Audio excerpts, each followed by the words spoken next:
All right, chapter 4. Here we go. The memory was like a knife cutting into him, slicing deep into him with hate. The secret. He had been riding his 10-speed with a friend named Terry. They had been taking a run on a bike trail and decided to come back a different way, a way that took them past the Amber Mall. Brian remembered everything in incredible detail. Remembered the time on the bank clock in the mall flashing 3:31, then the temperature 82, and the date. All the numbers were part of the memory. All of his life was part of the memory. You probably don't know this, but back in the olden days, in front of banks, they used to have digital signs that would flash the time, date, and temperature all the time. It was weird. Terry had just turned to smile at him about something, and Brian looked over Terry's head and saw her, his mother. She was sitting in a station wagon, a strange station wagon. He saw her, and she did not see him. Brian was going to wave or call out, but something stopped him. There was a man in the car. Short blonde hair, the man had, wearing some kind of white pullover tennis shirt. Brian saw this and saw, and more. Saw the secret and saw more later. But the memory came in pieces, came in scenes like this. Terry smiling, Brian looking over his head to see the station wagon and his mother sitting with the man, the time and the temperature clock, the front wheel of his bike, the short blonde hair of the man, the white shirt of the man. The hot slices of hate of the memory were exact, the secret. Brian opened his eyes and screamed. For seconds he did not know where he was, only that the crash was still happening and that he was going to die, and he screamed until his breath was gone. Then silence, filled with sobs as he pulled in air, half crying. How could it be so quiet? Moments ago there was nothing but noise, crashing and tearing, screaming, now quiet. Some birds were singing. How could birds be singing? His legs felt wet. He raised them on his hands and looked back and down at them. They were in the lake. Strange. They went down into the water. He tried to move, but pain hammered into him and made his breath shorten into gasp. He stopped, his legs still in the water. Pain, memory. He turned again, and the sun came across the water. Late sun cut into his eyes and made him turn away. It was over then. The crash. He was alive. The crash is over and I'm alive, he thought. Then he closed his eyes and he lowered his head for minutes that seemed longer. When he opened them again, it was evening and some of the sharp pain had abated. There were many dull aches and the crash came back to him fully. Into the trees, out onto the lake. The plane had crashed and sunk into the lake, and he had somehow pulled free. He raised himself and crawled out of the water, grunting with the pain of movement. His legs were on fire. His forehead felt as if someone had been pounding it with a hammer, but he could move. He pulled his legs out of the lake and crawled on his hands and knees until he was away from the wet, soft shore near a small stand of brush of some kind. Then he went down, only this time to rest, to save something of himself. He lay on his side and put his head on his arms and closed his eyes because that was all he could do now, all he could think of being able to do. He closed his eyes and slept, dreamless, deep and down. There was almost no light when he opened his eyes again. The darkness of the night was thick, and for a moment he began to panic again. To see, he thought, to see everything, and he could not see. But he turned his head without moving his body and saw across the lake the sky was light gray. The sun was starting to come up, and he remembered that it had been evening when he went to sleep. Must be morning now, he mumbled, almost in a hoarse whisper. As the thickness of sleep left him, the world came back. He was still in pain all over. His legs were cramped and drawn up, tight and aching. His back hurt when he tried to move. Worst was the keening throb in his head that pulsed with every beat of his heart. It seemed that the whole crash had happened to his head. He rolled on his back and felt his sides and his legs, moving things slowly. He rubbed his arms, and nothing seemed to be shattered or even sprained all that badly. When he was 9, he had plowed his small dirt bike into a parked car and broken his ankle, and had to wear a cast for 8 weeks. And there was nothing now like that, nothing broken, just battered around a bit. His forehead felt massively swollen to touch, almost like a mound out over his eyes, and it was so tender that when his fingers grazed it, he nearly cried, but there was nothing he could do about it. And, like the rest of him, it seemed to be bruised more than broken. I'm alive, he thought. I'm alive. It could have been different. There could have been death. I could have been done. Like the pilot, he thought suddenly, the pilot in the plane, down into the water, down into the blue water, strapped in his seat. He sat up, or tried to.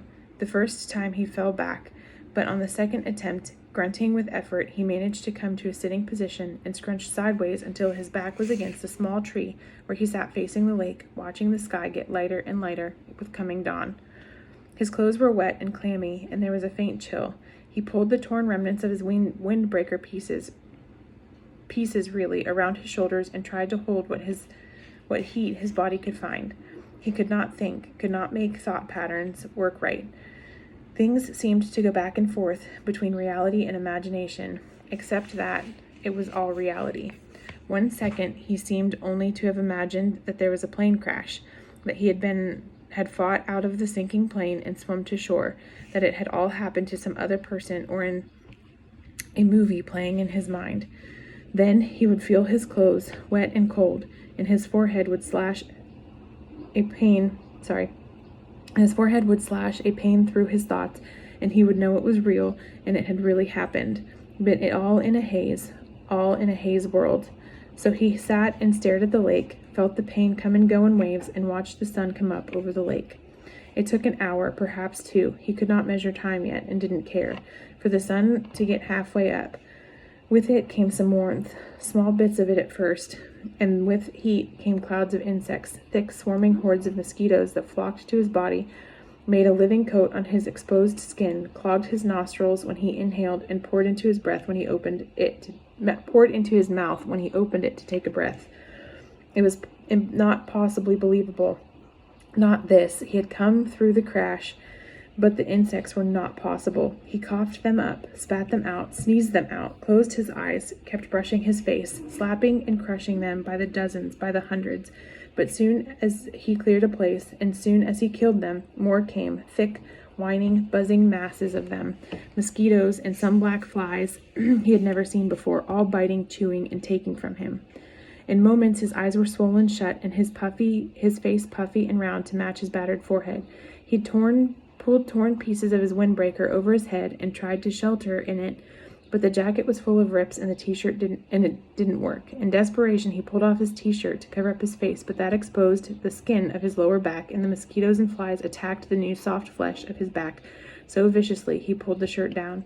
In the end, he sat with the windbreaker pulled up, brushed with his hands, and took it, almost crying in frustration and agony. There was nothing left to do. And when the sun was fully up and heating him directly, bringing steam off his wet clothes and bathing him in warmth, the mosquitoes and flies disappeared, almost that suddenly. 1 minute he was sitting in the middle of a swarm, the next they were gone and the sun was on him. Vampires, he thought. Apparently they didn't like the deep of night, perhaps because it was too cool, and they couldn't take direct sunlight. But in the gray time in the morning, when it began to get warm, before the sun was full up and hot, he couldn't believe them. Never in the reading, in the movies he had watched on television and the outdoors, never once had they mentioned the mosquitoes or the flies. All they had ever shown on naturalist shows was beautiful scenery or animals jumping around having a good time. Nobody ever mentioned mosquitoes and flies. Ugh. He pulled himself up to stand against the tree and stretched, bringing new aches and pains. His back muscles must have hurt as well. They almost seemed to tear when he stretched, and while pain in his forehead seemed to be abating somewhat, just trying to stand made him weak enough to nearly collapse. The backs of his hands were puffy, his eyes were almost swollen shut from the mosquitoes, and he saw everything through a narrow squint. Not that there was much to see, he thought, scratching the bites. In front of him lay the lake, blue and deep. He had a sudden picture of the plane, sunk in the lake, down and down in the blue, with the pilot's body still strapped in a seat, his hair waving. He shook his head, but more pain. That wasn't something to think about. He looked at his surroundings again. The lake stretched out slightly below him.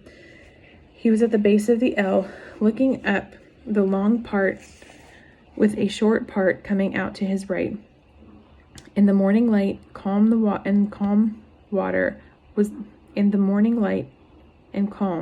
water was absolutely perfectly still. He could see the reflection of the trees at the other end of the lake. Upside down in their water, they seemed to almost like another forest, an upside-down forest to match the real one. As he watched a large bird, he thought it looked like a crow, but it seemed larger, flew from the top real forest, and the reflection bird matched it, both flying out over the water. Everything was green, so green it went into him. The forest was largely made up of pines and spruce, with stands of some low brush smeared here and there in thick grass, and some other kind of small brush all over.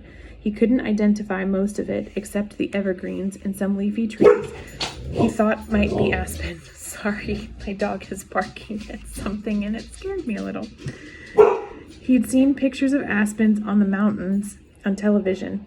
The country around the lake was modestly hilly, and the hills were small, almost hammocks. Leroy, come here. Sorry.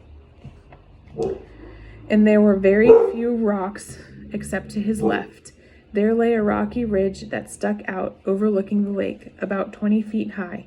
If the plane had come down a little to the left, it would have hit the rocks and never made the lake. He would have been smashed, destroyed. The word came in. I would have been destroyed and torn and smashed, driven into the rocks and destroyed. Luck, he thought. I have luck. I had good luck there. But he knew that was wrong. If he had good luck, his parents wouldn't have divorced because of the secret. He wouldn't have been flying with a pilot who had a heart attack, and he wouldn't be here where he had to have good luck to keep from being destroyed. If you keep walking back from good luck, he thought, you'll come to bad luck. He shook his head again, wincing. Another thing not to think about. The rocky ridge was rounded and seemed to be some kind of sandstone, with bits of darker stone layered and stuck into it. Directly across the lake from it, at the inside corner of the L, was a mound of sticks and mud rising up out of the water a good 8 or 10 feet. At first Brian couldn't place it, but knew that he somehow knew what it was. He had seen it in films. Then a small brown head popped to the surface of the water near the mound and began swimming off down the short leg of the L, leaving a V of ripples behind, and he remembered where he'd seen it. It was a beaver house, called a beaver lodge, in a special he'd seen on the public channel. A fish jumped, not a large fish, but it made a splash near the beaver, and as if by signal, there were suddenly little slops all over the sides of the lake, along the shore, as fish began jumping, hundreds of them, jumping and slapping the water. Brian watched them for a time, still in the half-daze, still not thinking well. The scenery was very pretty, he thought, and there were new things to look at, but it was all a green and blue blur, and he was used to the gray and black of the city, the sounds of the city. Traffic, people talking, the sounds all the time, the hum and whine of the city. Here at first it was silent, or he thought it was silent, but when he started to listen, really listen, he heard thousands of things, hisses and blurks, small sounds, birds singing, hum of insects, splashes from the fish jumping. There was great noise here, but a noise he did not know, and colors were new to him. And the colors and noise mixed in his mind to make a green-blue blur he could hear as a hissing pulse sound, and he was still tired, so awfully tired. And standing had taken a lot of energy, and somehow had drained him. He supposed he was still in some kind of shock from the crash, and there was still pain and dizziness and strange feeling. He found another tree, a tall pine with no branches until the top, and sat with his back against it, looking down on the lake, with the sun warming him. In a few moments he was scrunched down, and he was asleep again.